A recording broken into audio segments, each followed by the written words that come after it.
Huwag mo masyadong madaliin ang pag-angat ng bahay mo. Lalo pat kung baguhan ka pa lang. Matutong magantay, idol.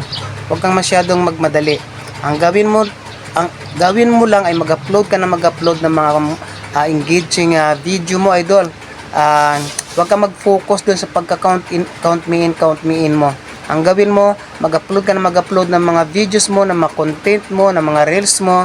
Malay mo, isa sa mga video na ina-upload mo ay mag-viral. Si followers na mismo ang lalapit sa iyo kapag nag-viral ang mga post mo, idol.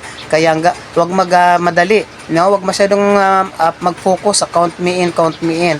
Mag-focus sa pag-upload ng engaging video, at kapag nag-trending ang video mong ito, si followers na mismo ang lalapit sa iyo, idol. At hindi mo na kailangan mag-count me in sa ibang content creator. Focus sa paggawa ng content is the key.